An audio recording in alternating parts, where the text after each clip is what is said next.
Latter-day Pamphlets by Thomas Carlyle. Recording by Peter Banks. The Present Time. February 1st, 1850. The present time, youngest born of eternity, child and heir of all the past times with their good and evil, and parent of all the future, is ever a new era to the thinking man, and comes with new questions and significance, however commonplace it look. To know it, and what it bids us do, is ever the sum of knowledge for all of us. This new day, sent us out of heaven, this also has its heavenly omens. Amid the bustling trivialities and loud empty noises, its silent monitions, which if we cannot read and obey, it will not be well with us. No, nor is there any sin more fearfully avenged on men and nations than that same, which indeed includes and presupposes all manner of sins, the sin which our old pious fathers called judicial blindness, which we, with our light habits, may still call misinterpretation of the time that now is, disloyalty to its real meanings and monitions, stupid disregard of these, stupid adherence active or passive to the counterfeits and mere current semblances of these. This is true of all times and days. But in the days that are now passing over us, even fools are arrested to ask the meaning of them.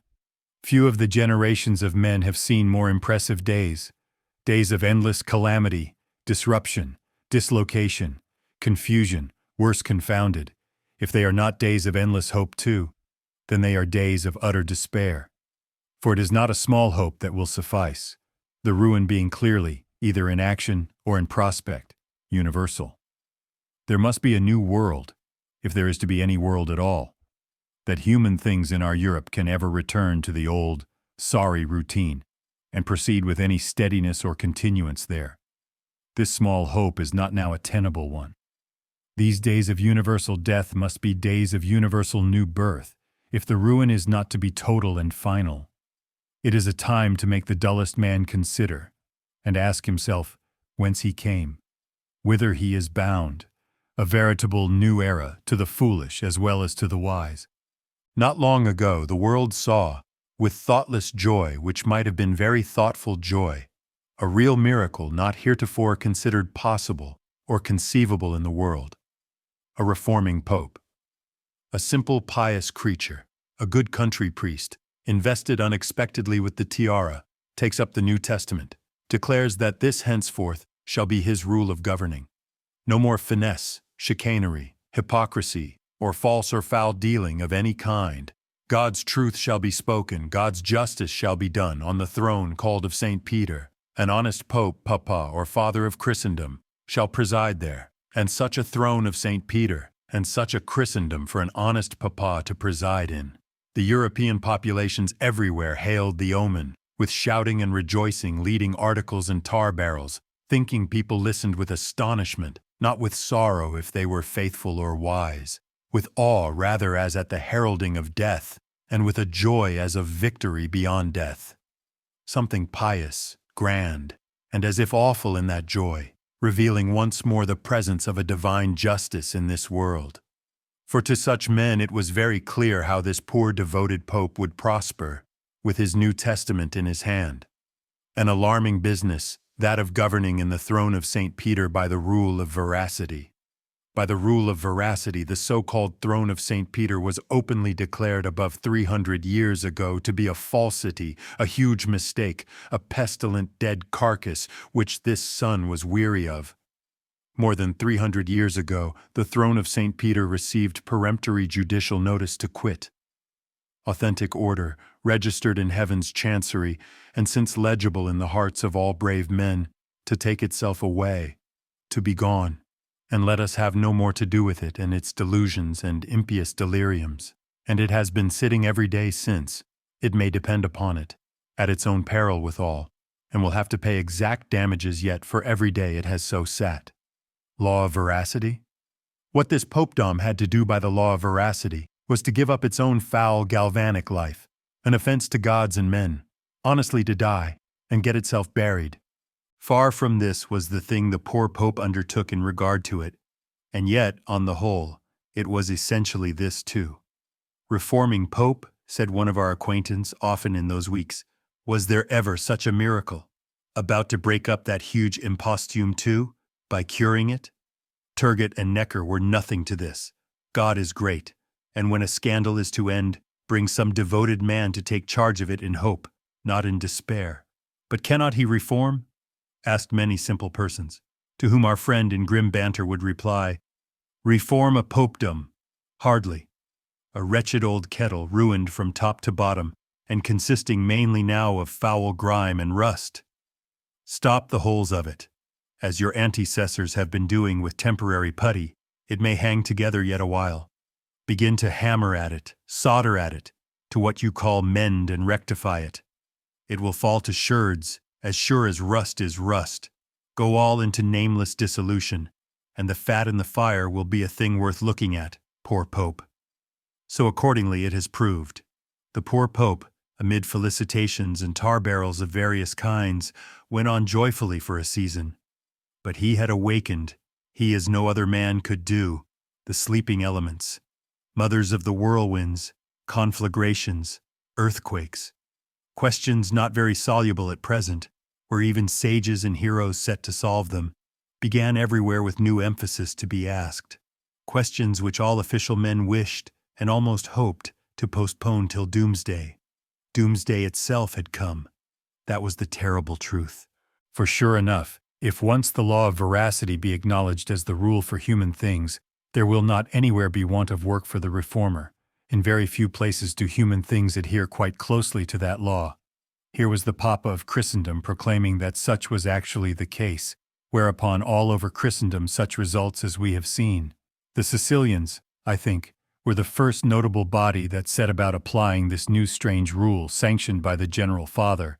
They said to themselves, "We do not by the law of veracity belong to Naples and these Neapolitan officials. We will, by favor of heaven and the Pope, be free of these." Fighting ensued. Insurrection, fiercely maintained in the Sicilian cities, with much bloodshed, much tumult and loud noise, vociferation extending through all newspapers and countries. The effect of this, carried abroad by newspapers and rumor, was great in all places, greatest perhaps in Paris, which for 60 years past has been the city of insurrections. The French people had plumed themselves on being, whatever else they were not, at least the chosen soldiers of liberty, who took the lead of all creatures in that pursuit at least, and had become, as their orators, editors and litterateurs diligently taught them, a people whose bayonets were sacred, a kind of Messiah people, saving a blind world in its own despite, and earning for themselves a terrestrial and even celestial glory, very considerable indeed. And here were the wretched downtrodden populations of Sicily, risen to rival them, and threatening to take the trade out of their hand. No doubt of it, this hearing continually of the very Pope's glory as a reformer, of the very Sicilians fighting divinely for liberty behind barricades, must have bitterly aggravated the feeling of every Frenchman as he looked around him at home on a Louis Philippism which had become the scorn of all the world. Ichabod, is the glory departing from us?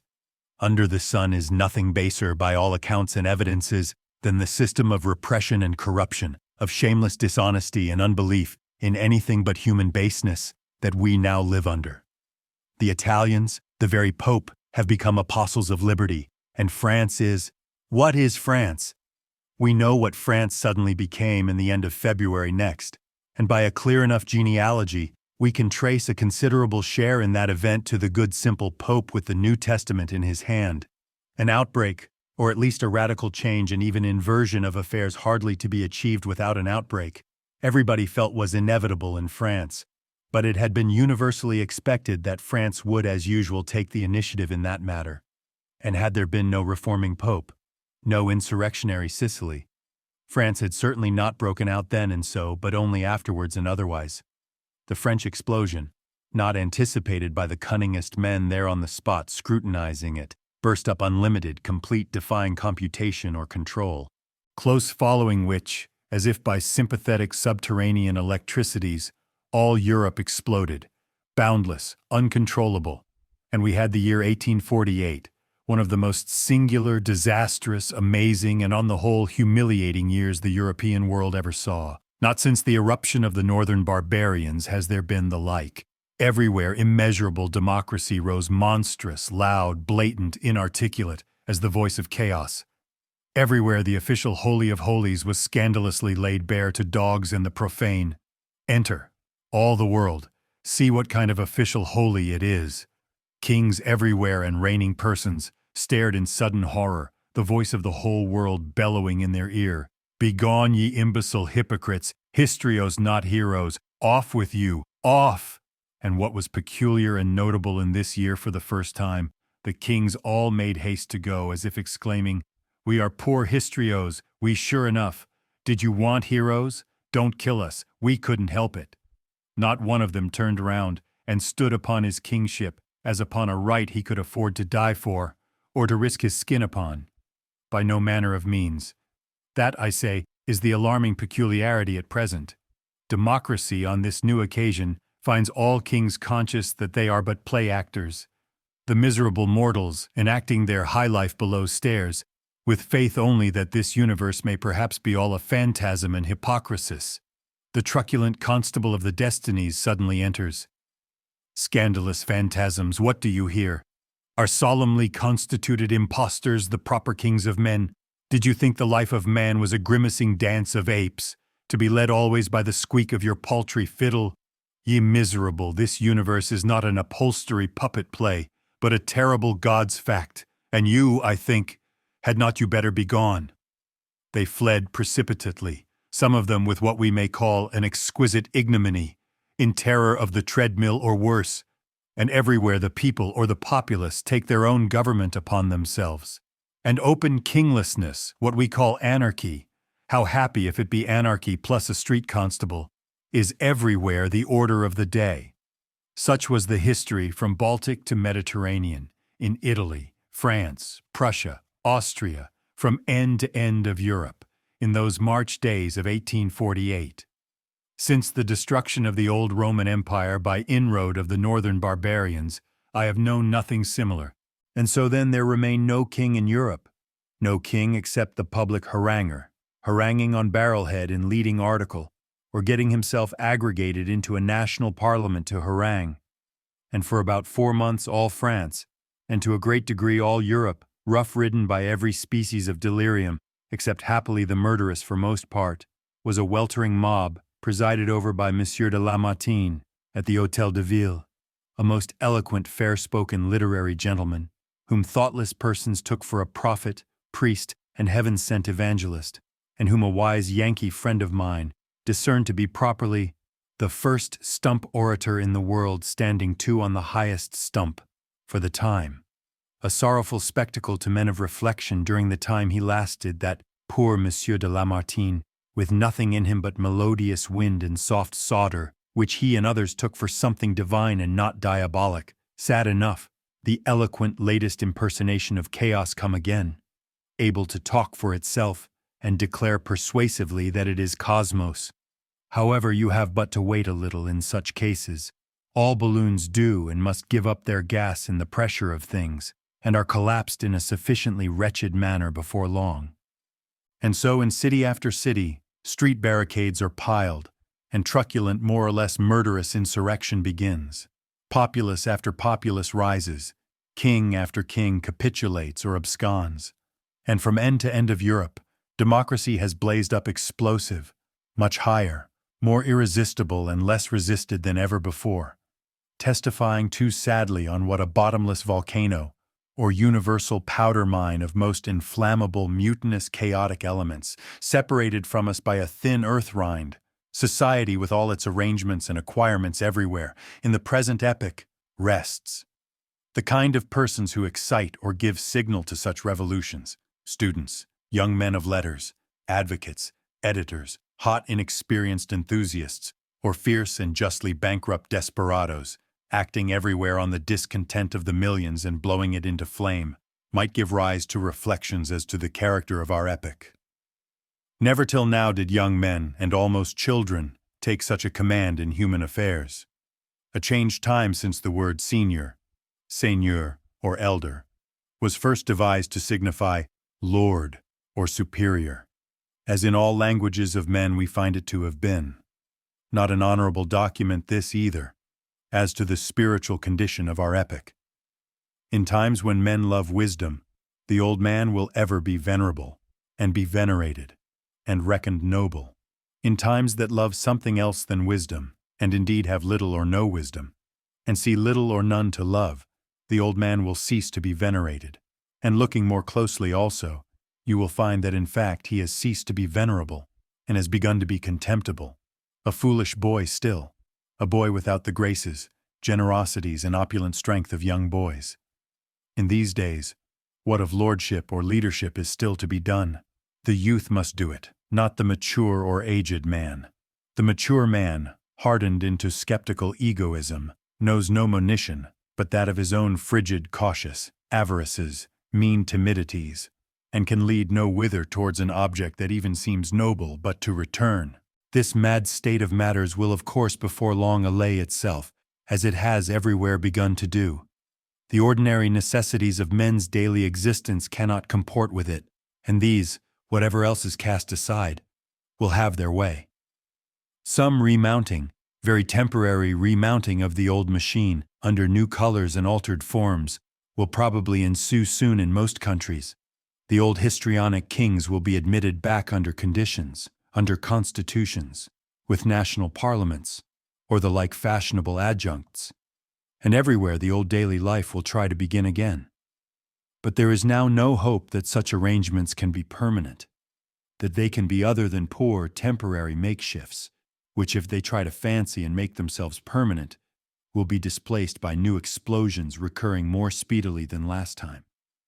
In such baleful oscillation, afloat as amid raging bottomless eddies and conflicting sea currents, not steadfast as on fixed foundations, must European society continue swaying, now disastrously tumbling, then painfully readjusting itself at ever shorter intervals, till once the new rock basis does come to light, and the weltering deluges of mutiny and of need to mutiny abate again.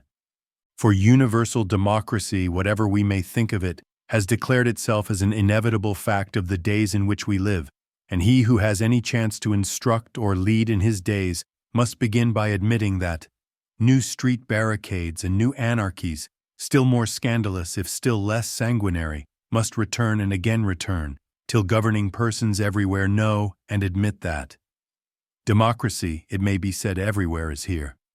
For 60 years now, ever since the Grand or First French Revolution, that fact has been terribly announced to all the world, in message after message, some of them very terrible indeed, and now at last all the world ought really to believe it.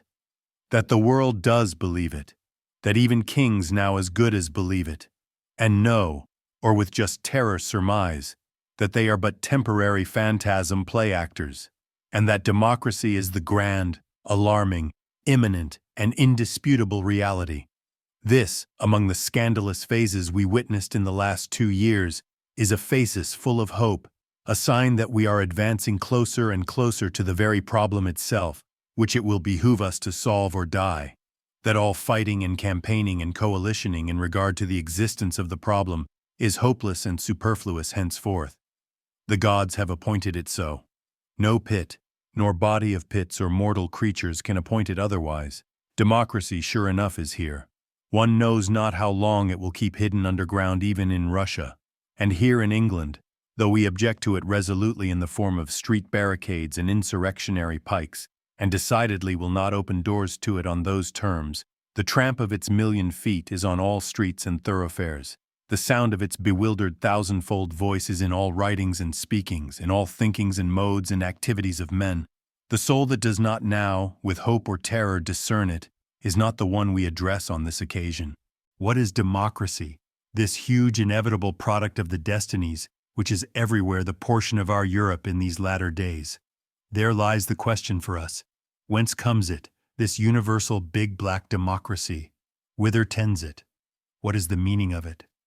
A meaning it must have, or it would not be here.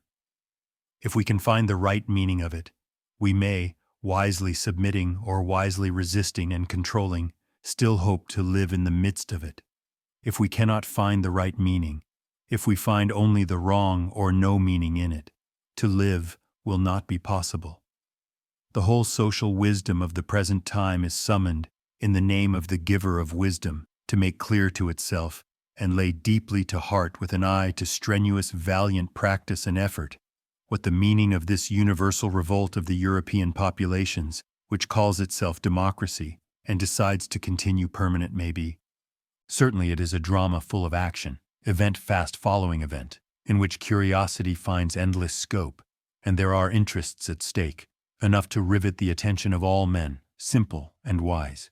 Whereat the idle multitude lift up their voices, gratulating, celebrating sky high, in rhyme and prose announcement, more than plentiful, that now the new era, and long-expected year one of perfect human felicity has come.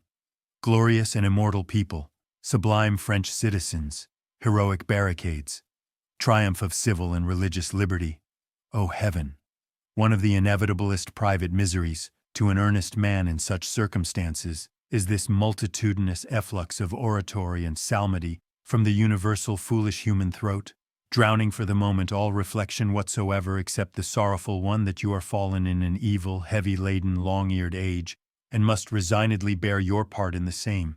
The front wall of your wretched old crazy dwelling, long denounced by you to no purpose, having at last fairly folded itself over, and fallen prostrate into the street, the floors, as may happen, will still hang on by the mere beam ends and coherency of old carpentry, though in a sloping direction, and depend there till certain poor rusty nails and worm-eaten dovetailings give way.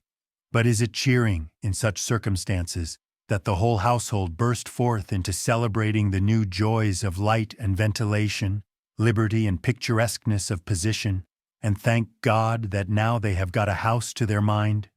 My dear household, cease singing and psalmodying, lay aside your fiddles, take out your work implements if you have any, for I can say with confidence the laws of gravitation are still active, and rusty nails, worm-eaten dovetailings, and secret coherency of old carpentry are not the best basis for a household. In the lanes of Irish cities, I have heard say, the wretched people are sometimes found living and perilously boiling their potatoes on such swing floors and inclined planes hanging on by the joist ends, but I did not hear that they sang very much in celebration of such lodging. No, they slid gently about, sat near the back wall, and perilously boiled their potatoes in silence for most part. High shouts of exultation, in every dialect, by every vehicle of speech and writing, rise from far and near over this last avatar of democracy in 1848. And yet, to wise minds, the first aspect it presents seems rather to be one of boundless misery and sorrow. What can be more miserable than this universal hunting out of the high dignitaries, solemn functionaries, and potent, grave, and reverend seniors of the world, this stormful rising up of the inarticulate dumb masses everywhere, against those who pretended to be speaking for them and guiding them? These guides, then, were mere blind men only pretending to see? These rulers were not ruling at all. They had merely got on the attributes and clothes of rulers and were surreptitiously drawing the wages, while the work remained undone. The kings were sham kings, play-acting as at Drury Lane. And what were the people withal that took them for real? It is probably the hugest disclosure of falsity in human things that was ever at one time made. These reverend dignitaries that sat amid their far-shining symbols and long-sounding, long-admitted professions were mere impostors then. Not a true thing they were doing, but a false thing. The story they told men was a cunningly devised fable.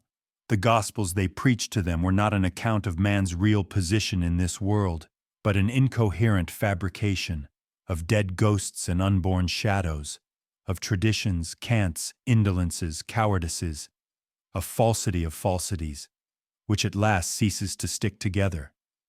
Willfully and against their will, these high units of mankind were cheats then, and the low millions who believed in them were dupes, a kind of inverse cheats too, or they would not have believed in them so long. A universal bankruptcy of imposture. That may be the brief definition of it. Imposture everywhere declared once more to be contrary to nature. Nobody will change its word into an act any farther. Fallen insolvent, unable to keep its head up by these false pretenses, or make its pot boil any more for the present. A more scandalous phenomenon, wide as Europe, never afflicted the face of the sun. Bankruptcy everywhere, foul ignominy, and the abomination of desolation in all high places, odious to look upon as the carnage of a battlefield on the morrow morning, a massacre not of the innocents. We cannot call it a massacre of the innocents, but a universal tumbling of impostors and of impostures into the street. Such a spectacle, can we call it joyful? There is a joy in it, to the wise man too. Yes, but a joy full of awe, and as it were sadder than any sorrow, like the vision of immortality, unattainable except through death and the grave. And yet who would not, in his heart of hearts, feel piously thankful that imposture has fallen bankrupt? By all means, let it fall bankrupt. In the name of God, let it do so, with whatever misery to itself and to all of us. Imposture, be it known then, known it must and shall be, is hateful, unendurable to God and man. Let it understand this everywhere, and swiftly make ready for departure, wherever it yet lingers, and let it learn never to return, if possible. The eternal voices, very audibly again, are speaking to proclaim this message from side to side of the world. Not a very cheering message, but a very indispensable one.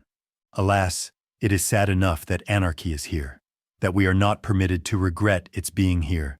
For who that had, for this divine universe, an eye which was human at all, could wish that shams of any kind, especially that sham kings, should continue?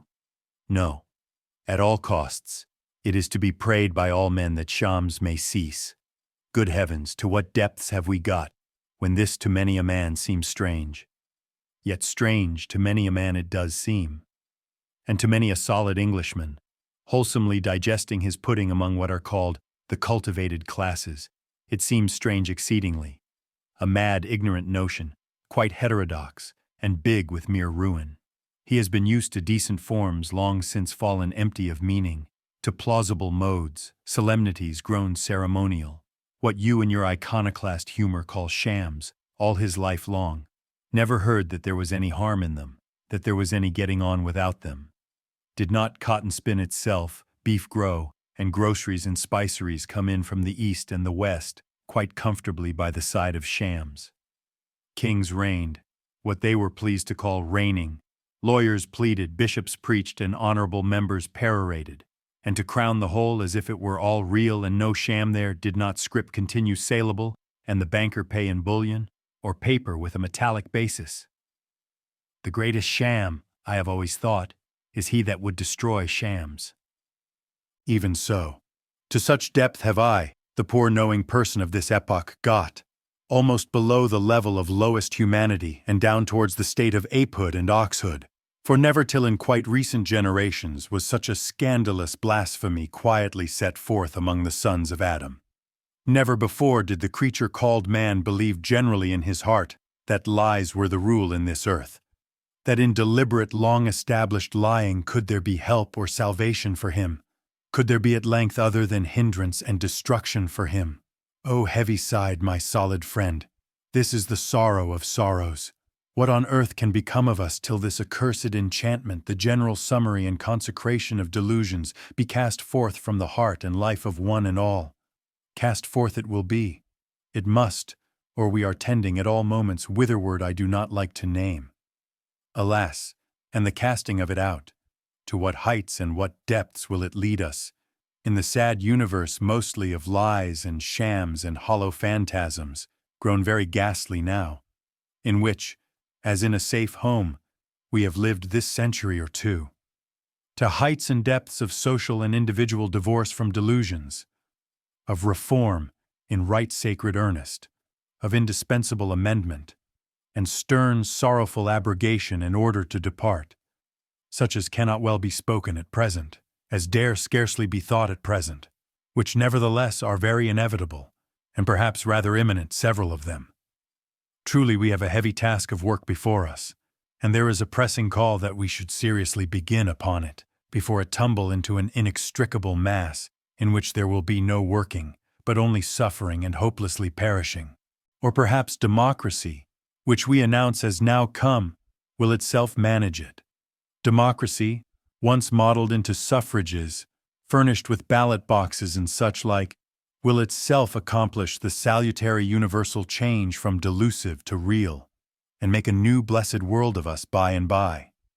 To the great mass of men, I am aware, the matter presents itself quite on this hopeful side. Democracy they consider to be a kind of government. The old model, formed long since and brought to perfection in England now 200 years ago, has proclaimed itself to all nations as the new healing for every woe. Set up a parliament, the nations everywhere say, when the old king is detected to be a sham king and hunted out or not. Set up a parliament. Let us have suffrages, universal suffrages, and all either at once or by due degrees will be right, and a real millennium come. Such is their way of construing the matter. Such, alas, is by no means my way of construing the matter. If it were, I should have had the happiness of remaining silent, and been without call to speak here. It is because the contrary of all this is deeply manifest to me, and appears to be forgotten by multitudes of my contemporaries, that I have had to undertake addressing a word to them. The contrary of all this, and the farther I look into the roots of all this, the more hateful, ruinous, and dismal does the state of mind all this could have originated in appear to me. To examine this recipe of a parliament, how fit it is for governing nations, nay, how fit it may now be, in these new times, for governing England itself, where we are used to it so long. This, too, is an alarming inquiry, to which all thinking men, and good citizens of their country, who have an ear for the small still voices and eternal intimations, across the temporary clamors and loud blaring proclamations, are now solemnly invited. Invited by the rigorous fact itself, which will one day, and that perhaps soon, demand practical decision or redecision of it from us, with enormous penalty if we decide it wrong. I think we shall all have to consider this question one day. Better perhaps now than later, when the leisure may be less. If a parliament, with suffrages and universal or any conceivable kind of suffrages, is the method, then certainly let us set about discovering the kind of suffrages, and rest no moment till we have got them. But it is possible a parliament may not be the method. Possible the inveterate notions of the English people may have settled it as the method, and the everlasting laws of nature may have settled it as not the method, not the whole method, nor the method at all, if taken as the whole. If a parliament with never such suffrages is not the method settled by this latter authority, then it will urgently behoove us to become aware of that fact, and to quit such method. We may depend upon it, however unanimous we be, every step taken in that direction will, by the eternal law of things, be a step from improvement, not towards it. Not towards it, I say, if so. Unanimity of voting, that will do nothing for us if so. Your ship cannot double Cape Horn by its excellent plans of voting. The ship may vote this and that, above decks and below, in the most harmonious, exquisitely constitutional manner. The ship, to get round Cape Horn, will find a set of conditions already voted for, and fixed with adamantine rigor by the ancient elemental powers, who are entirely careless how you vote. If you can, by voting or without voting, ascertain these conditions and valiantly conform to them, you will get round the Cape. If you cannot, the ruffian winds will blow you ever back again. The inexorable icebergs, dumb privy councillors from chaos, will nudge you with most chaotic admonition. You will be flung half frozen on the Patagonian cliffs, or admonished into shivers by your iceberg councillors, and sent sheer down to Davy Jones, and will never get round Cape Horn at all. Unanimity on board ship. Yes, indeed, the ship's crew may be very unanimous, which doubtless, for the time being, will be very comfortable to the ship's crew, and to their phantasm captain if they have one. But if the tack they unanimously steer upon is guiding them into the belly of the abyss, it will not profit them much. Ships accordingly do not use the ballot box at all, and they reject the phantasm species of captains. One wishes much some other entities, since all entities lie under the same rigorous set of laws, could be brought to show as much wisdom, and sense at least of self-preservation, the first command of nature. Phantasm. Captains with unanimous votings. This is considered to be all the law and all the prophets, at present.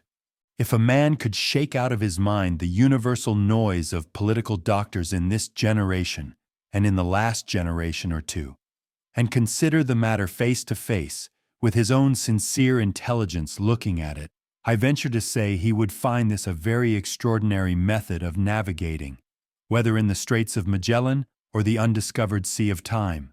To prosper in this world, to gain felicity, victory, and improvement, Either for a man or a nation, there is but one thing requisite, that the man or nation can discern what the true regulations of the universe are in regard to him and his pursuit, and can faithfully and steadfastly follow these. These will lead him to victory, whoever it may be that sets him in the way of these. Were it Russian autocrat, Chartist parliament, Grand Lama, force of public opinion, Archbishop of Canterbury, Macrowdy, the seraphic doctor with his last evangel of political economy, sets him in the sure way to please the author of this universe, and is his friend of friends. And again, whoever does the contrary is, for a like reason, his enemy of enemies. This may be taken as fixed. And now, by what method ascertain the monition of the gods in regard to our affairs? How decipher with best fidelity the eternal regulation of the universe, and read, from amid such confused embroilments of human clamor and folly, what the real divine message to us is? A divine message or eternal regulation of the universe there verily is in regard to every conceivable procedure and affair of man. Faithfully following this, said procedure or affair will prosper, and have the whole universe to second it, and carry it across the fluctuating contradictions towards a victorious goal. Not following this, mistaking this, disregarding this, destruction and wreck are certain for every affair. How find it? All the world answers me, count heads, ask universal suffrage by the ballot boxes, and that will tell. Universal suffrage, ballot boxes, count of heads? Well, I perceive we have got into strange spiritual latitudes indeed. Within the last half-century or so, either the universe or else the heads of men must have altered very much. Half a century ago, and down from Father Adam's time till then, the universe, wherever I could hear tell of it, was wont to be of somewhat abstruse nature, by no means carrying its secret written on its face, legible to every passer-by. On the contrary, obstinately hiding its secret from all foolish, slavish, wicked, insincere persons, and partially disclosing it to the wise and noble-minded alone, whose number was not the majority in my time, or perhaps the chief end of man being now, in these improved epochs, to make money and spend it. His interests in the universe have become amazingly simplified of late, capable of being voted on with effect by almost anybody? To buy in the cheapest market and sell in the dearest. Truly, if that is the summary of his social duties and the final divine message he has to follow, we may trust him extensively to vote upon that. But if it is not, and never was, or can be, if the universe will not carry on its divine bosom any commonwealth of mortals that have no higher aim, being still a temple and hall of doom, not a mere weaving shop and cattle pen, if the unfathomable universe has decided to reject human beavers pretending to be men, and will abolish, pretty rapidly perhaps in hideous mud deluges, their markets and them, unless they think of it. In that case it were better to think of it.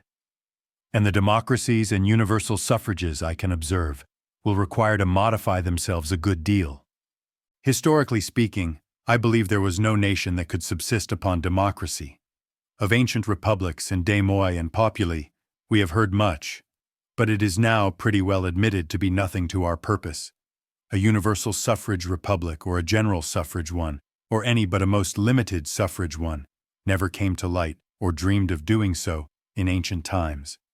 When the mass of the population were slaves, and the voters intrinsically a kind of kings, or men born to rule others, when the voters were real aristocrats and manageable dependents of such, then doubtless voting and confused jumbling of talk and intrigue might, without immediate destruction, or the need of a Cavaignac to intervene with cannon and sweep the streets clear of it, go on, and beautiful developments of manhood might be possible beside it, for a season.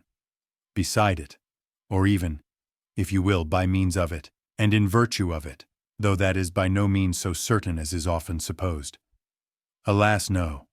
The reflective constitutional mind has misgivings as to the origin of old Greek and Roman nobleness, and indeed knows not how this or any other human nobleness could well be originated or brought to pass, by voting or without voting, in this world, except by the grace of God very mainly, and remembers with a sigh that of the 7 sages themselves no fewer than 3 were bits of despotic kings, Guruyaturanoi, tyrants, so called, such being greatly wanted there, and that the other 4 were very far from red republicans, if of any political faith whatever.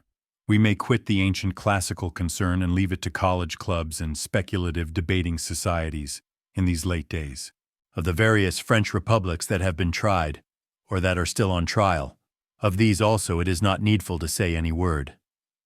But there is one modern instance of democracy nearly perfect, the Republic of the United States, which has actually subsisted for 70 years or more, with immense success as is affirmed, to which many still appeal as to a sign of hope for all nations, and a model republic. Is not America an instance in point? Why should not all nations subsist and flourish on democracy, as America does? Of America it would ill beseem any Englishman, and me perhaps as little as another, to speak unkindly, to speak unpatriotically, if any of us even felt so. Sure enough, America is a great, and in many respects a blessed and hopeful phenomenon. Sure enough, these hardy millions of Anglo-Saxon men prove themselves worthy of their genealogy, and with the axe and plow and hammer, if not yet with any much finer kind of implements, are triumphantly clearing out wide spaces, seed fields for the sustenance and refuge of mankind, arenas for the future history of the world, doing, in their day and generation, a creditable and cheering feat under the sun. But as to a model republic, or a model anything, the wise among themselves know too well that there is nothing to be said. Nay, the title hitherto to be a commonwealth or nation at all, among the ethne of the world is, strictly considered, still a thing they are but striving for, and indeed have not yet done much towards attaining. Their constitution, such as it may be, was made here, not there, went over with them from the old Puritan English workshop ready-made. Deduct what they carried with them from England ready-made, their common English language, and that same constitution, or rather elixir of constitutions, their inveterate and now, as it were, inborn reverence for the constable's staff. Two quite immense attainments which England had to spend much blood and valiant sweat of brow and brain for centuries long in achieving, and what new elements of polity or nationhood, what noble new phases of human arrangement or social device worthy of Prometheus or of Epimetheus, yet comes to light in America. Cotton crops and Indian corn and dollars come to light, and half a world of untilled land where populations that respect the constable can live, for the present without government. This comes to light, and the profound sorrow of all nobler hearts, here uttering itself as silent, patient, unspeakable ennui, there coming out as vague elegiac wailings, that there is still next to nothing more. Anarchy plus a street constable. That also is anarchic to me, and other than quite lovely. I foresee, too, that long before the wastelands are full, the very street constable on these poor terms will have become impossible. Without the wastelands, as here in our Europe, I do not see how he could continue possible many weeks. Cease to brag to me of America and its model institutions and constitutions.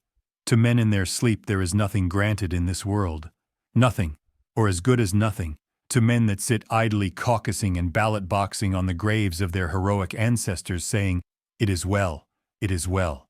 Corn and bacon are granted, not a very sublime boon on such conditions, a boon moreover which, on such conditions, cannot last. No, America too will have to strain its energies in quite other fashion than this, to crack its sinews and all but break its heart, as the rest of us have had to do, in thousandfold wrestle with the pythons and mud demons before it can become a habitation for the gods. America's battle is yet to fight, and we, sorrowful though nothing doubting, will wish her strength for it. New spiritual pythons, plenty of them, enormous megatherions, as ugly as were ever born of mud, loom huge and hideous out of the twilight future on America, and she will have her own agony and her own victory, but on other terms than she is yet quite aware of. Hitherto she but plows and hammers in a very successful manner. Hitherto, in spite of her roast goose with applesauce, she is not much. Roast goose with applesauce for the poorest working man. Well, surely that is something, thanks to your respect for the street constable and to your continence of fertile wasteland. But that, even if it could continue, is by no means enough. That is not even an installment towards what will be required of you. My friend, brag not yet of our American cousins. Their quantity of cotton, Dollars, industry, and resources I believe to be almost unspeakable, but I can by no means worship the like of these. What great human soul, what great thought, what great noble thing that one could worship or loyally admire has yet been produced there? None. The American cousins have yet done none of these things. What they have done, growls Smellfungus, tired of the subject, they have doubled their population every 20 years. They have begotten, with a rapidity beyond recorded example, 18 millions of the greatest boors ever seen in this world before, that hitherto is their feat in history. And so we leave them for the present, and cannot predict the success of democracy on this side of the Atlantic from their example. Alas, on this side of the Atlantic and on that, democracy, we apprehend, is forever impossible. So much, with certainty of loud astonished contradiction from all manner of men at present, but with sure appeal to the law of nature and the ever-abiding fact, may be suggested and asserted once more. The universe itself is a monarchy and hierarchy. Large liberty of voting there, all manner of choice, utmost free will, but with conditions inexorable and immeasurable annexed to every exercise of the same, a most free commonwealth of voters, but with eternal justice to preside over it, eternal justice enforced by almighty power. This is the model of constitutions. This, nor in any nation where there has not yet, in some supportable and withal some constantly increasing degree, been confided to the noblest, with his select series of nobler, the divine everlasting duty of directing and controlling the ignoble, has the kingdom of God, which we all pray for, come, nor can his will even tend to be done on earth as it is in heaven till then. My Christian friends, and indeed my sham Christian and anti-Christian, and all manner of men, are invited to reflect on this. They will find it to be the truth of the case, the noble in the high place, the ignoble in the low, that is, in all times and in all countries, the Almighty Maker's law. To raise the sham noblest, and solemnly consecrate him by whatever method, new devised or slavishly adhered to from old wont, this, little as we may regard it, is, in all times and countries, a practical blasphemy, and nature will in no wise forget it. Alas, there lies the origin, the fatal necessity of modern democracy everywhere.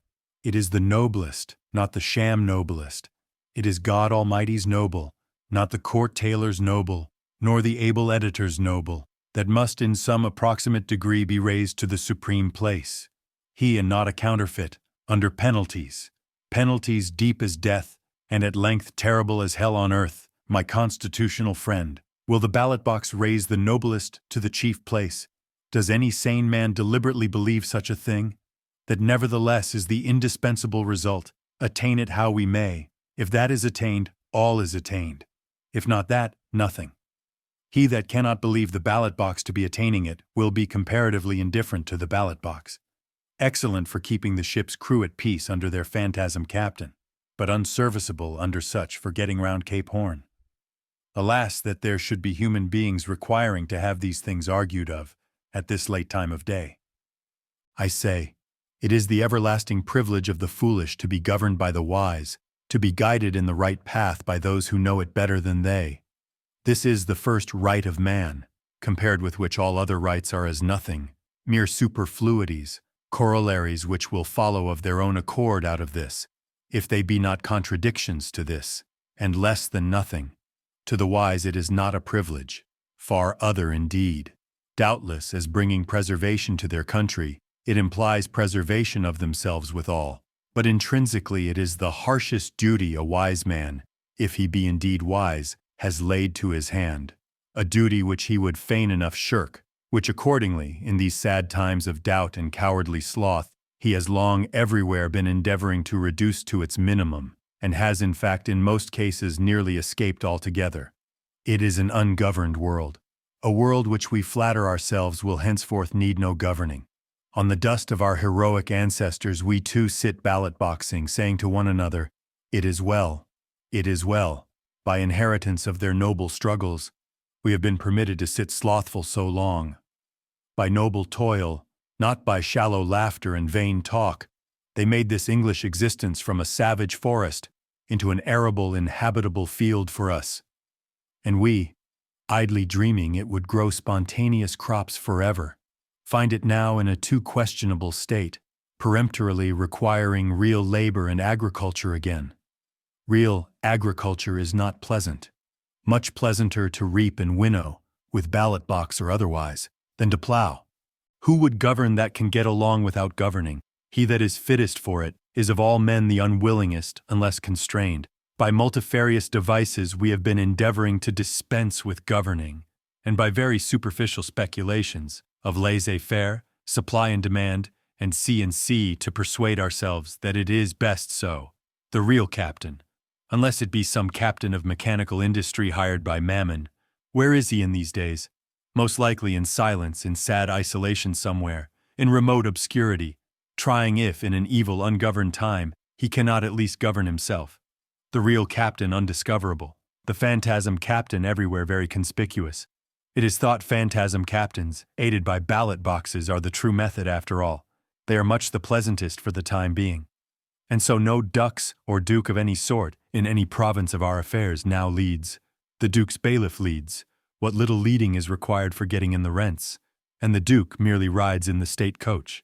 It is everywhere so. And now at last we see a world all rushing towards strange consummations, because it is and has long been so.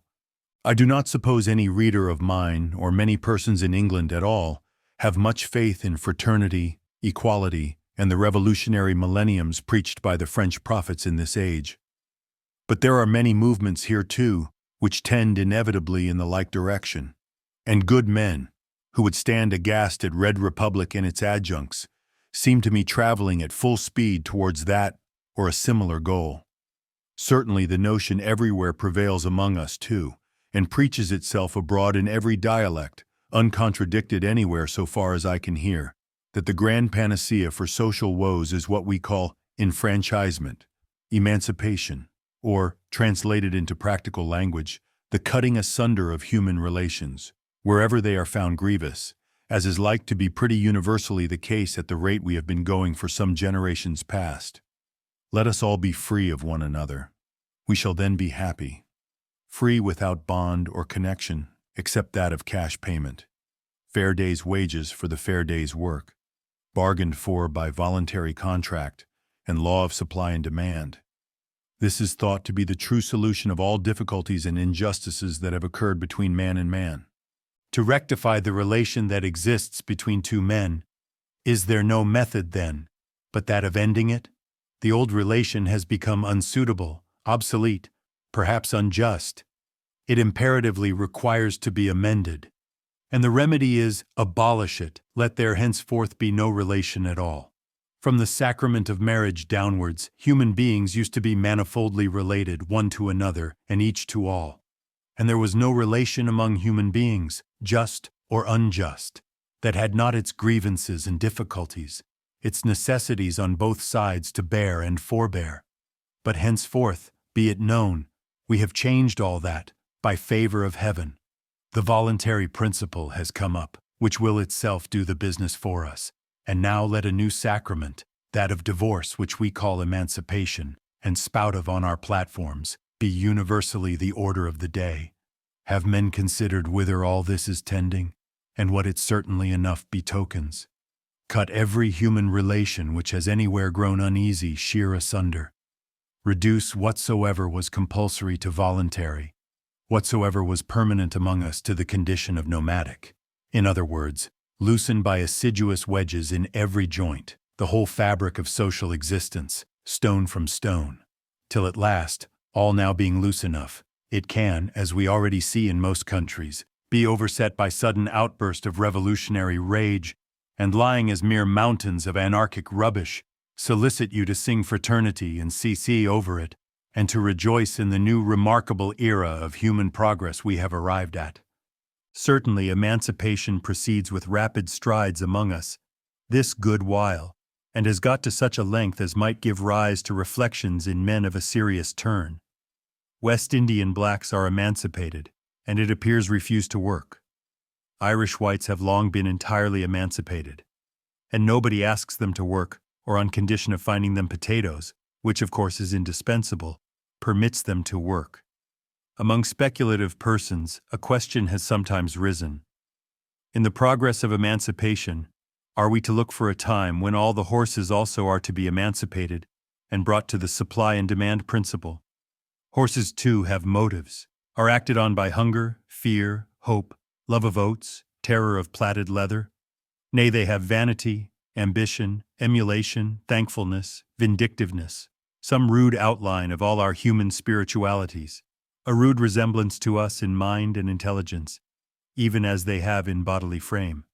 The horse, poor dumb, four-footed fellow, he too has his private feelings, his affections, gratitudes, and deserves good usage. No human master without crime shall treat him unjustly either, or recklessly lay on the whip where it is not needed. I am sure if I could make him happy, I should be willing to grant a small vote, in addition to the late 20 millions, for that object. Him too you occasionally tyrannize over, and with bad result to yourselves among others, using the leather in a tyrannous, unnecessary manner, withholding or scantily furnishing the oats and ventilated stabling that are due. Rugged horse subduers, one fears they are a little tyrannous at times. Am I not a horse and half-brother? To remedy which, so far as remediable, fancy, the horse is all emancipated, restored to their primeval right of property in the grass of this globe, turned out to graze in an independent supply and demand manner. So long as grass lasts, I dare say they are very happy, or think themselves so. And Farmer Hodge sallying forth on a dry spring morning with a sieve of oats in his hand, an agony of eager expectation in his heart, is he happy? Help me to plough this day, Black Dobbin. Oats in full measure if thou wilt. Hlun, no, thank, snorts Black Dobbin. He prefers glorious liberty in the grass. Bay Darby, wilt not thou, perhaps? Hlun. Grey Joan, then, my beautiful broad-bottomed mare. O heaven, she too answers Hlun. Not a quadruped of them will plough a stroke for me. Corn crops are ended in this world. For the sake, if not of Hodge, then of Hodge's horses, one prays this benevolent practice might now cease, and a new and better one try to begin. Small kindness to Hodge's horses to emancipate them. The fate of all emancipated horses is, sooner or later, inevitable. To have in this habitable earth no grass to eat, in Black Jamaica gradually none, as in White Connemara already none. To roam aimless, wasting the seed fields of the world, and be hunted home to chaos by the due watchdogs and due hell-dogs with such horrors of forsaken wretchedness as were never seen before. These things are not sport. They are terribly true in this country at this hour. Between our black West Indies and our white Ireland, between these two extremes of lazy refusal to work and of famishing inability to find any work, what a world have we made of it, with our fierce mammon worships and our benevolent philanderings and idle godless nonsenses of one kind and another. Supply and demand, leave it alone, voluntary principle, time will mend it, till British industrial existence seems fast becoming one huge poisoned swamp of reeking pestilence, physical and moral, a hideous living Golgotha of souls and bodies buried alive, such a Curtius's gulf, communicating with the nether deeps as the sun never saw till now. These scenes, which the Morning Chronicle is bringing home to all minds of men, thanks to it for a service such as newspapers have seldom done, ought to excite unspeakable reflections in every mind.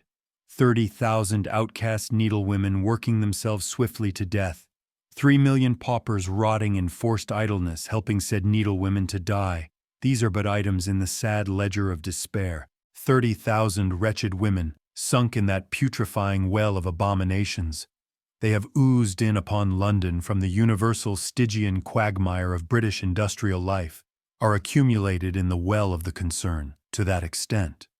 British charity is smitten to the heart at the laying bare of such a scene, passionately undertakes, by enormous subscription of money or by other enormous effort, to redress that individual horror, as I and all men hope it may. But alas, what next? This general well and cesspool, once bailed clean out today, will begin before night to fill itself anew. The universal Stygian quagmire is still there, opulent in women ready to be ruined and in men ready. Towards the same sad cesspool will these waste currents of human ruin ooze and gravitate as heretofore, except in draining the universal quagmire itself there is no remedy. And for that, what is the method?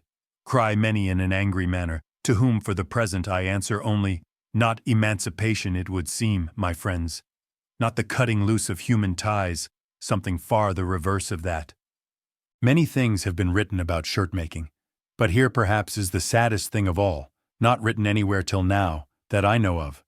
Shirts by the 30,000 are made at 2 pence halfpenny each.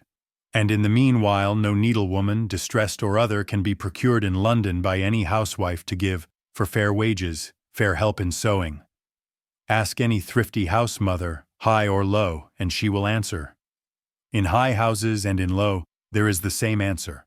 No real needlewoman, distressed or other, has been found attainable in any of the houses I frequent. Imaginary needlewomen, who demand considerable wages and have a deepish appetite for beer and viands, I hear of everywhere. But their sewing proves too often a distracted puckering and botching. Not sewing only the fallacious hope of it, a fond imagination of the mind. Good sempstresses are to be hired in every village, and in London, with its famishing 30,000, not at all, or hardly, is not no government beautiful in human business? To such length has the leave-alone principle carried it, by way of organizing labor, in this affair of shirt-making. Let us hope the leave-alone principle has now got its apotheosis, and taken wing towards higher regions than ours, to deal henceforth with a class of affairs more appropriate for it.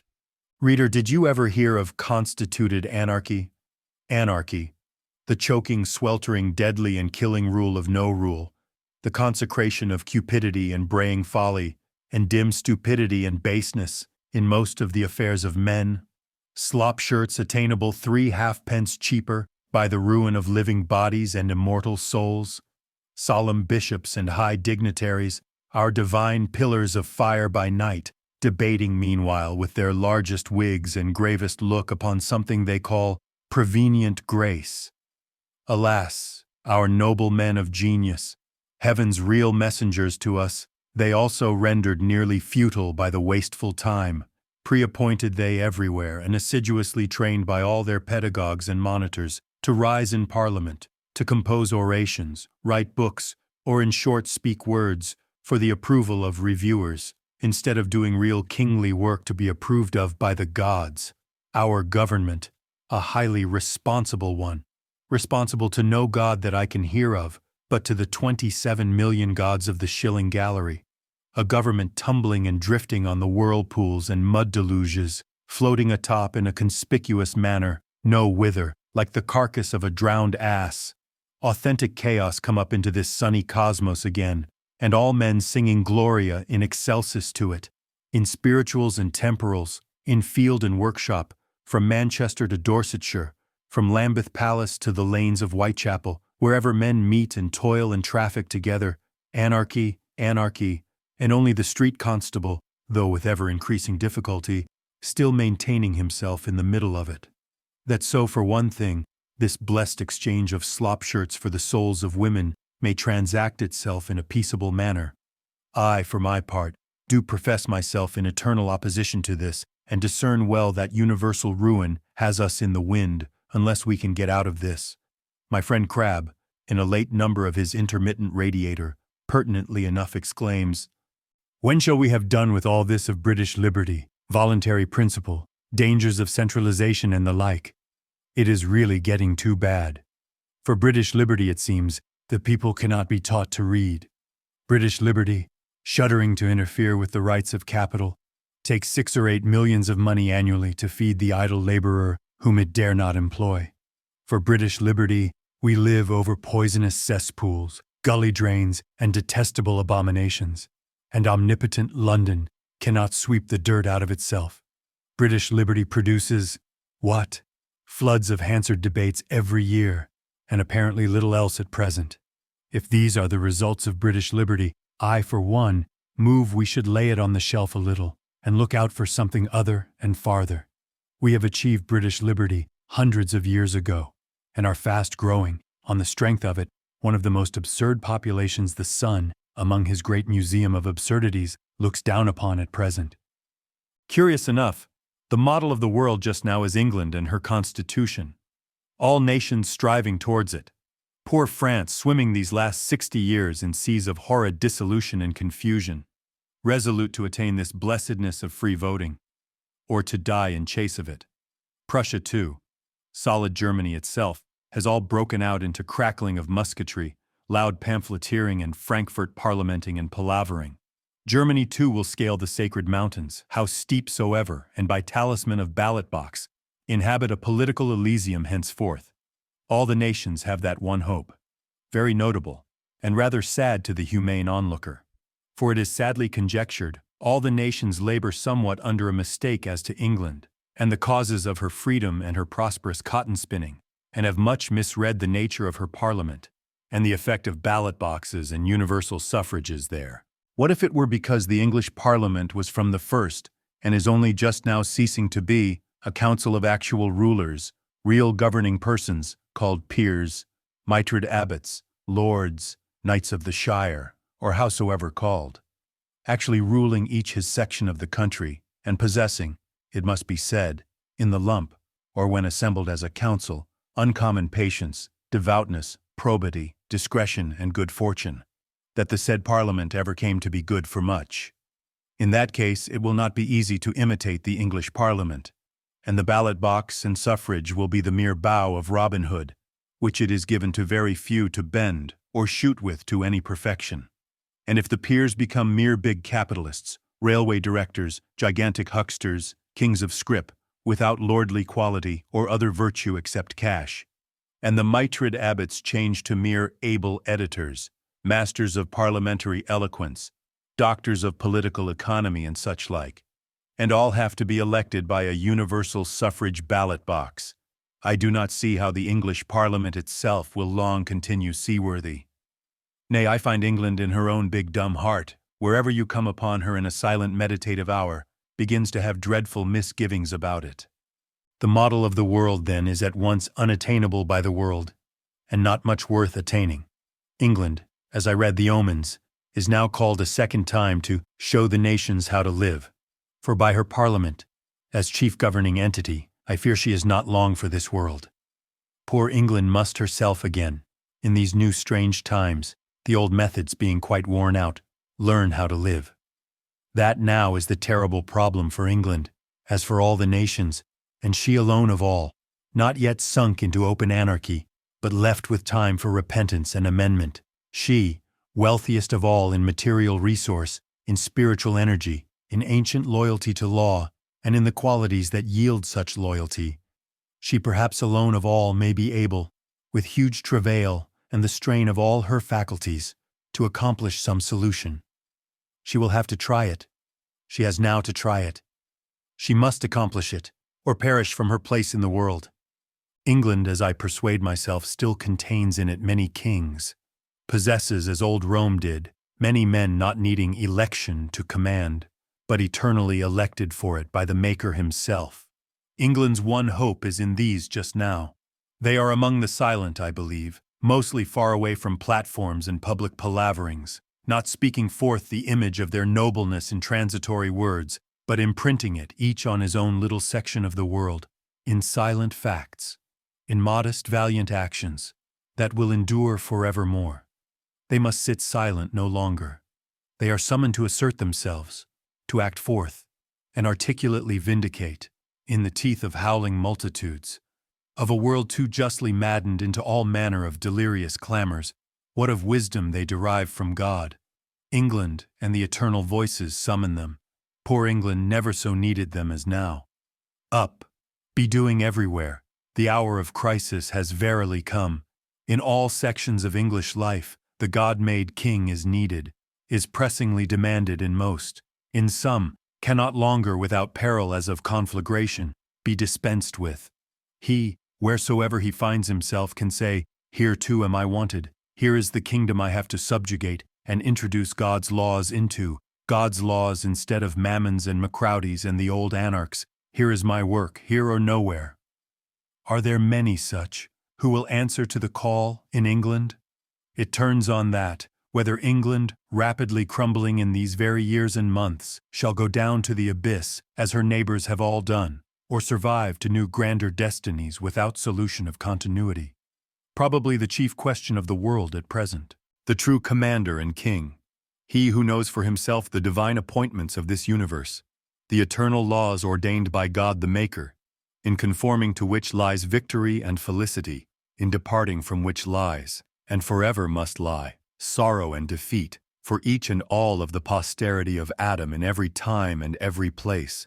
He who has sworn fealty to these, and dare alone against the world assert these, and dare not with the whole world at his back deflect from these.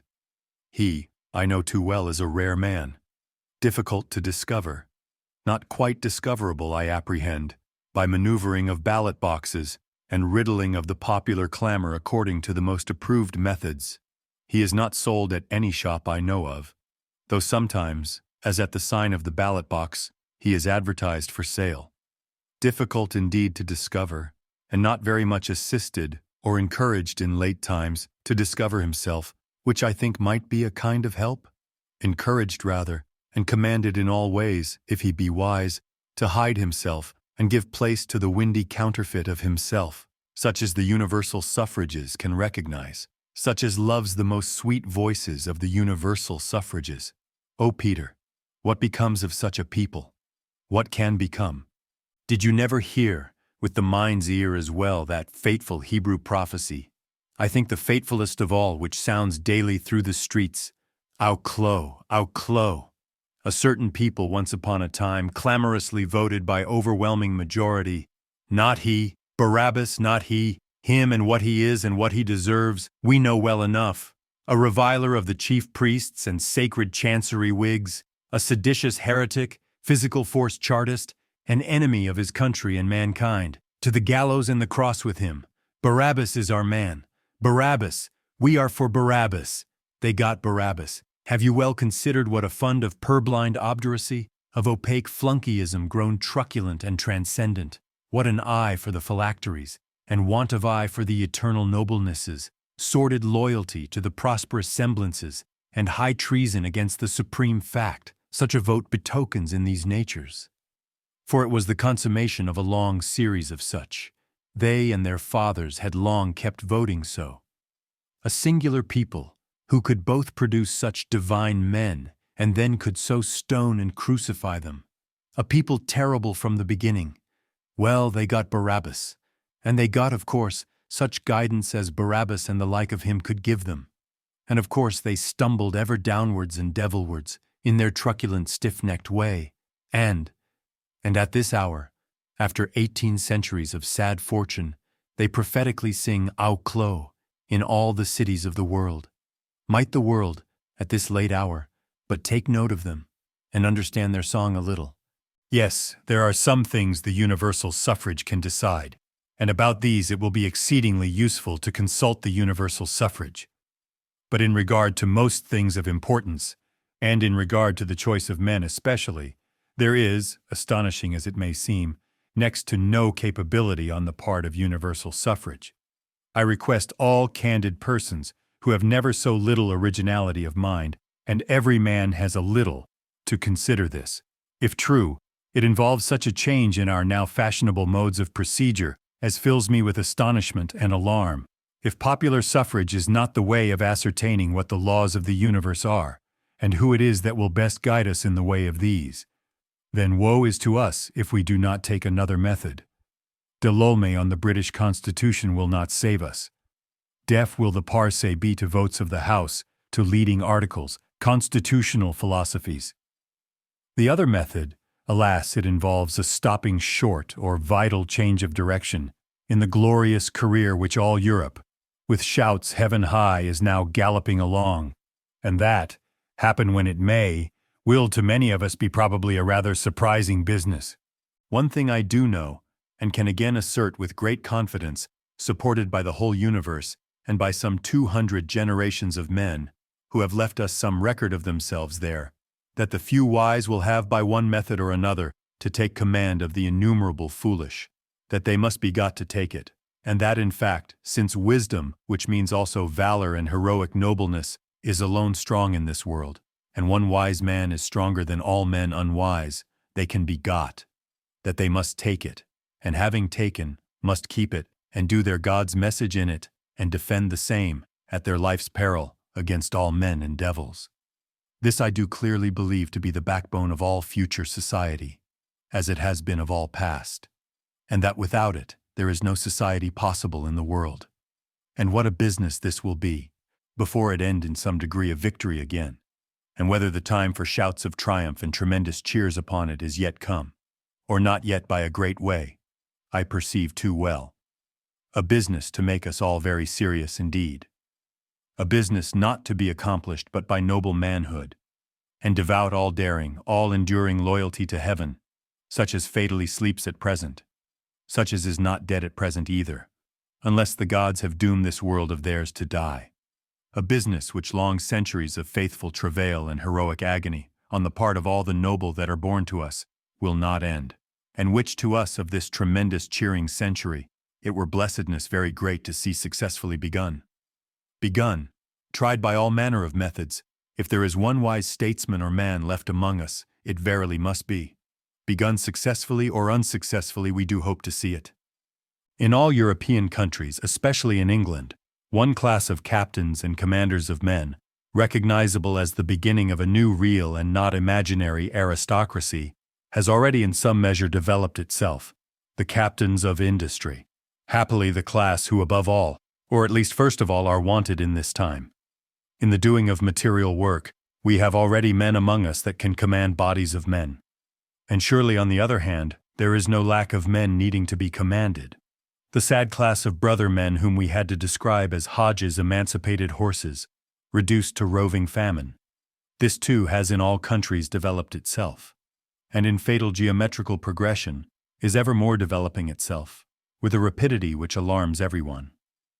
On this ground, if not on all manner of other grounds, it may be truly said, the organization of labor, not organizable by the mad methods tried hitherto, is the universal vital problem of the world. To bring these hordes of outcast captainless soldiers under due captaincy, this is really the question of questions, on the answer to which turns, among other things, the fate of all governments, constitutional and other, the possibility of their continuing to exist, or the impossibility. Captainless, uncommanded, these wretched outcast soldiers, since they cannot starve, must needs become banditti, street barricaders, destroyers of every government that cannot put them under captains and send them upon enterprises, and in short render life human to them. Our English plan of poor laws, which we once piqued ourselves upon as sovereign, is evidently fast breaking down. Ireland, now admitted into the idle workhouse, is rapidly bursting it in pieces.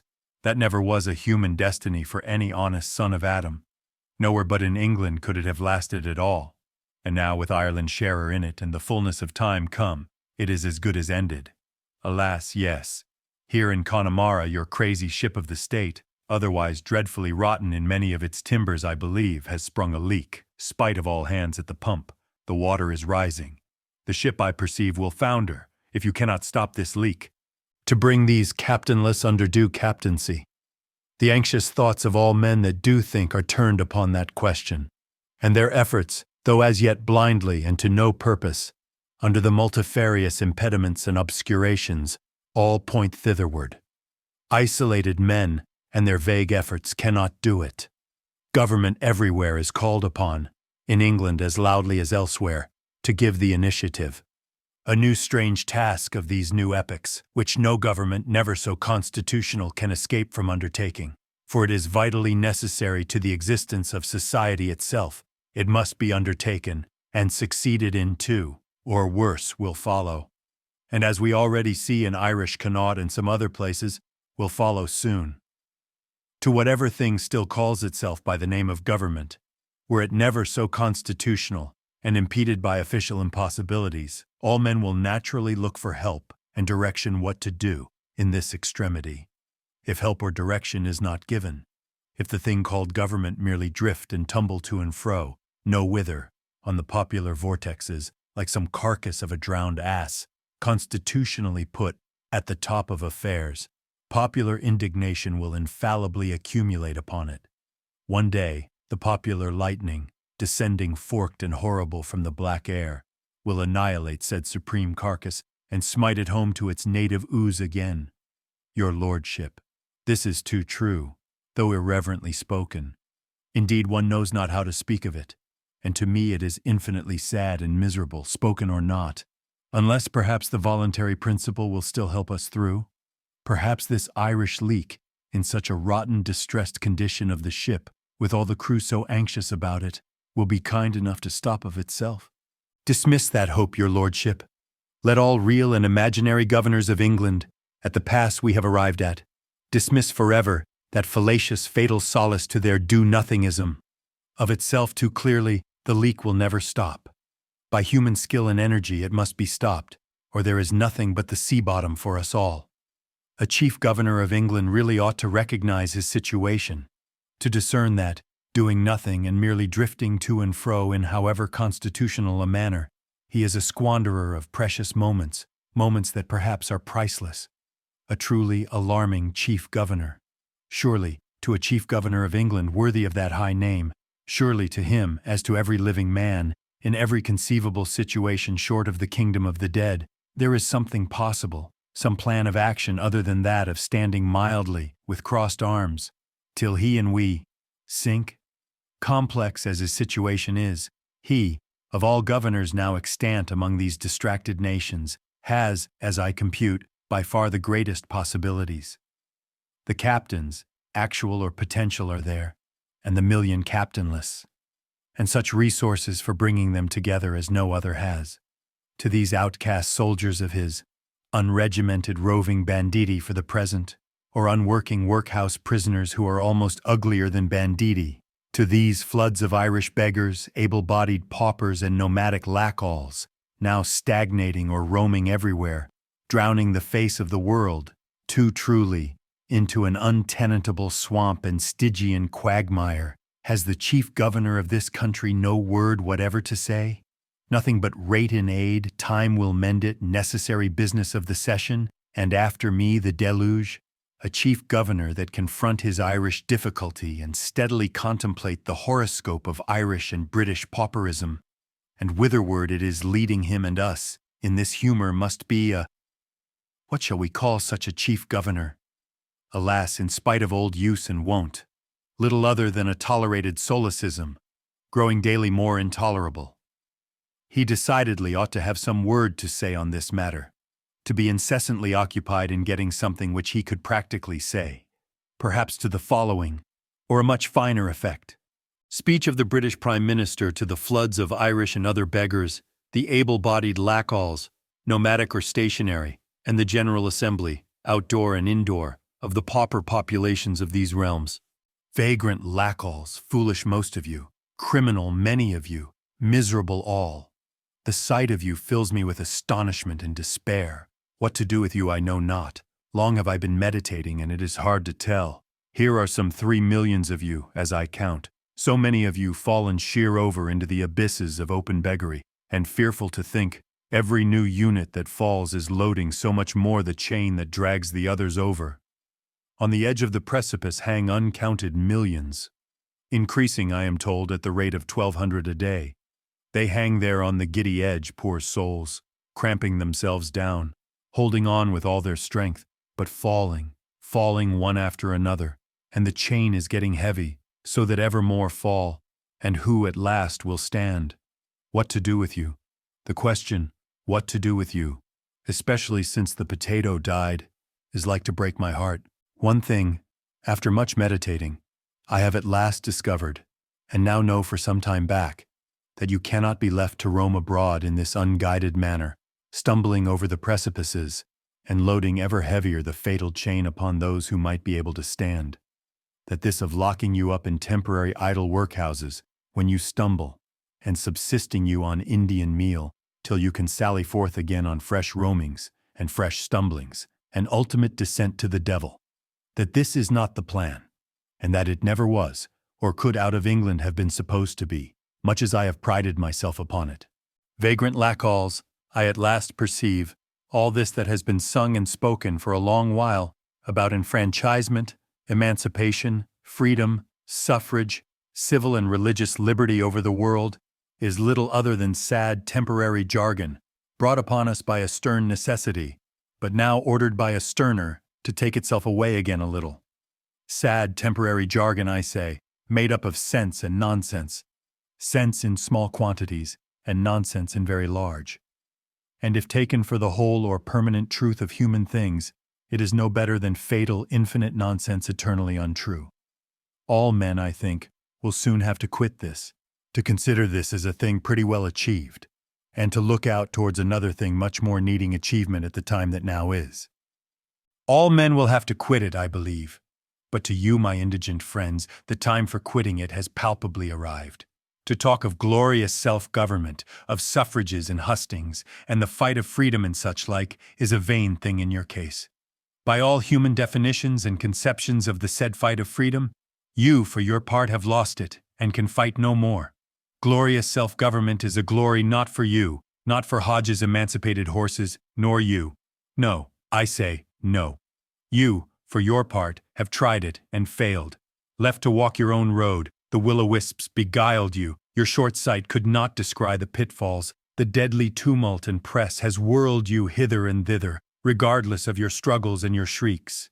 And here at last you lie, fallen flat into the ditch, drowning there and dying, unless the others that are still standing please to pick you up. The others that still stand have their own difficulties, I can tell you, but you, by imperfect energy and redundant appetite, by doing too little work and drinking too much beer, you, I bid you observe, have proved that you cannot do it. You lie there plainly in the ditch, and I am to pick you up again on these mad terms, help you ever again, as with our best heart's blood, to do what, once for all, the gods have made impossible, to load the fatal chain with your perpetual staggerings and sprawlings, and ever again load it, till we all lie sprawling. My indigent, incompetent friends, I will not. Know that whoever may be sons of freedom, you for your part are not and cannot be such. Not free you, I think, whoever may be free. You palpably are fallen captive, caitiff, as they once named it. You do, silently but eloquently, demand in the name of mercy itself that some genuine command be taken of you. Yes, my indigent, incompetent friends, some genuine practical command. Such, if I rightly interpret those mad chartisms, repeal agitations, red republics, and other delirious inarticulate howlings and bellowings which all the populations of the world now utter, evidently cries of pain on their and your part, is the demand which you, captives, make of all men that are not captive, but are still free. Free men, alas, had you ever any notion who the free men were, who the not free, the incapable of freedom? The free men, if you could have understood it, they are the wise men, the patient, self-denying, valiant, the nobles of the world, who can discern the law of this universe, what it is, and piously obey it. These, in late sad times, having cast you loose, you are fallen captive to greedy sons of profit and loss, to bad and ever to worse, and at length to beer and the devil. Algiers, Brazil, or Dahomey hold nothing in them so authentically slave as you are, my indigent, incompetent friends. Good heavens, and I have to raise some 8 or 9 millions annually, 6 for England itself, and to wreck the morals of my working population beyond all money's worth, to keep the life from going out of you. A small service to you, as I many times bitterly repeat. Alas, yes, before high heaven, I must declare it such. I think the old Spartans, who would have killed you instead, had shown more humanity, more of manhood than I thus do. More humanity, I say, more of manhood and of sense for what the dignity of man demands imperatively of you and of me and of us all. We call it charity, beneficence, and other fine names, this brutish workhouse scheme of ours, and it is but sluggish heartlessness and insincerity and cowardly lowness of soul. Not humanity or manhood, I think, perhaps apehood rather, paltry immitancy, from the teeth outward, of what our heart never felt, nor our understanding ever saw. Dim, indolent adherence to extraneous and extinct traditions, traditions now really about extinct, not living now to almost any of us, and still haunting with their spectralities and gibbering ghosts, in a truly baleful manner almost all of us, making this our struggling 12th hour of the night inexpressibly hideous. But as for you, my indigent, incompetent friends, I have to repeat with sorrow, but with perfect clearness, what is plainly undeniable, and is even clamorous to get itself admitted, that you are of the nature of slaves, or if you prefer the word, of nomadic, and now even vagrant and vagabond, servants that can find no master on those terms, which seems to me a much uglier word, emancipation. You have been emancipated with a vengeance. Foolish souls, I say the whole world cannot emancipate you. Fealty to ignorant unruliness, to gluttonous sluggish improvidence, to the beer pot and the devil, who is there that can emancipate a man in that predicament? Not a whole reform bill, a whole French Revolution executed for his behoof alone. Nothing but God the Maker can emancipate him, by making him anew.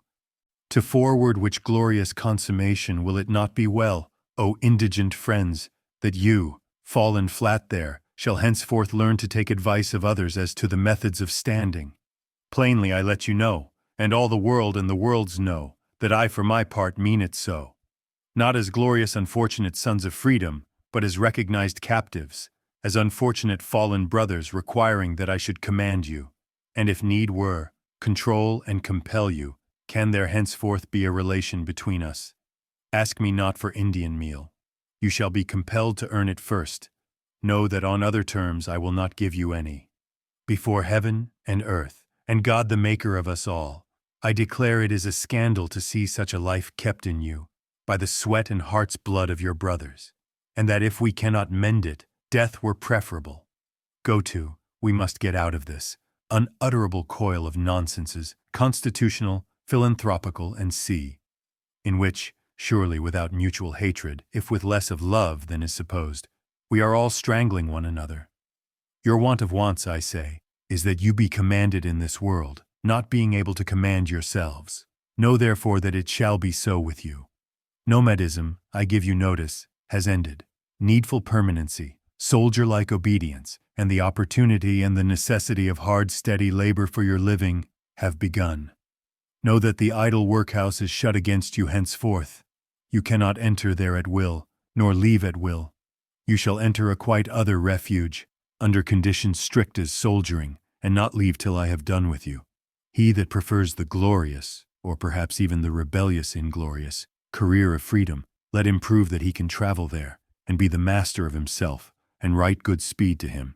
He who has proved that he cannot travel there, or be the master of himself, let him, in the name of all the gods, become a servant, and accept the just rules of servitude.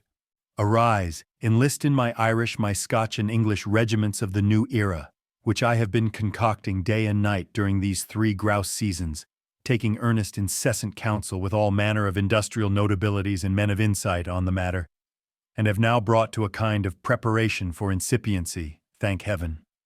Enlist there, ye poor wandering banditti. Obey, work, suffer, abstain, as all of us have had to do. So shall you be useful in God's creation. So shall you be helped to gain a manful living for yourselves, not otherwise than so. Industrial regiments, here numerous persons with big wigs, many of them an austere aspect, whom I take to be professors of the dismal science, start up in an agitated, vehement manner. But the Premier resolutely beckons them down again. Regiments not to fight the French or others who are peaceable enough towards us, but to fight the bogs and wildernesses at home and abroad, and to chain the devils of the pit which are walking too openly among us. Work for you? Work surely is not quite undiscoverable in an earth so wide as ours, if we will take the right methods for it. Indigent friends, we will adopt this new relation, which is old as the world. This will lead us towards such. Rigorous conditions, not to be violated on either side, lie in this relation. Conditions planted there by God Himself, which woe will betide us if we do not discover, gradually more and more discover and conform to. Industrial colonels, workmasters, taskmasters, life commanders, equitable as Rhadamanthus and inflexible as he, such I perceive you do need, and such, you being once put under law as soldiers are, will be discoverable for you. I perceive with boundless alarm that I shall have to set about discovering such. I, since I am at the top of affairs, with all men looking to me. Alas, it is my new task in this new era, and God knows, I too, little other than a red-tape talking machine, and unhappy bag of parliamentary eloquence hitherto, am far behind with it. But street barricades rise everywhere. The hour of fate has come. In Connemara, there has sprung a leak since the potato died. Connaught, if it were not for treasury grants and rates in aid, would have to recur to cannibalism even now, and human society would cease to pretend that it existed there. Done this thing must be. Alas, I perceive that if I cannot do it, then surely I shall die, and perhaps shall not have Christian burial. But I already raise near upon 10 millions for feeding you in idleness, my nomadic friends. Work, under due regulations, I really might try to get of.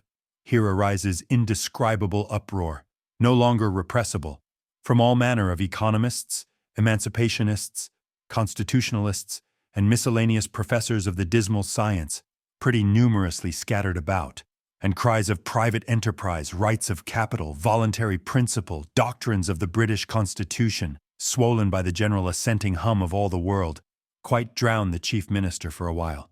He, with invincible resolution, persists, obtains hearing again. Respectable professors of the dismal science, soft you a little. Alas, I know what you would say. For my sins, I have read much in those inimitable volumes of yours. Really, I should think, some barrowfuls of them in my time, and in these last 40 years of theory and practice, have pretty well seized what of divine message you were sent with to me. Perhaps as small a message, give me leave to say, as ever there was such a noise made about before. Trust me, I have not forgotten it, shall never forget it.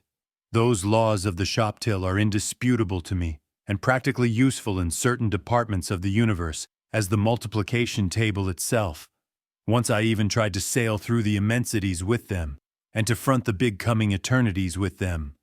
But I found it would not do, as the supreme rule of statesmanship, or government of men, since this universe is not wholly a shop. No, you rejoice in my improved tariffs, free trade movements and the like on every hand, for which be thankful and even sing litanies if you choose. But here at last, in the idle workhouse movement, unexampled yet on earth or in the waters under the earth, I am fairly brought to a stand, and have had to make reflections of the most alarming and indeed awful, and as it were religious nature. Professors of the dismal science, I perceive that the length of your tether is now pretty well run, and that I must request you to talk a little lower in future. By the side of the shop till, see, your small law of God is hung up, along with the multiplication table itself. But beyond and above the shop till, allow me to say, you shall as good as hold your peace. Respectable professors, I perceive it is not now the gigantic hucksters, but it is the immortal gods, yes they, in their terror and their beauty, in their wrath and their beneficence, that are coming into play in the affairs of this world. Soft you a little. Do not you interrupt me, but try to understand and help me. Work, was I saying? My indigent, unguided friends, I should think some work might be discoverable for you. Enlist, stand drill, become from a nomadic banditti of idleness, soldiers of industry. I will lead you to the Irish bogs, to the vacant desolations of Connaught now falling into cannibalism, to mistilled Connaught, to ditto Munster, Leinster, Ulster. I will lead you to the English fox covers, furze-grown commons, New Forests, Salisbury Plains, likewise to the Scotch hillsides, and bare, rushy slopes, which as yet feed only sheep, moist uplands, thousands of square miles in extent, which are destined yet to grow green crops, and fresh butter and milk and beef without limit, wherein no foreigner can compete with us, where the Glasgow sewers once opened on them, and you with your colonels carried thither. In the 3 kingdoms, or in the 40 colonies, depend upon it, you shall be led to your work. To each of you I will then say, here is work for you. Strike into it with man-like, soldier-like obedience and hardiness, according to the methods here prescribed. Wages follow for you without difficulty, all manner of just remuneration, and at length emancipation itself follows. Refuse to strike into it. Shirk the heavy labor. Disobey the rules.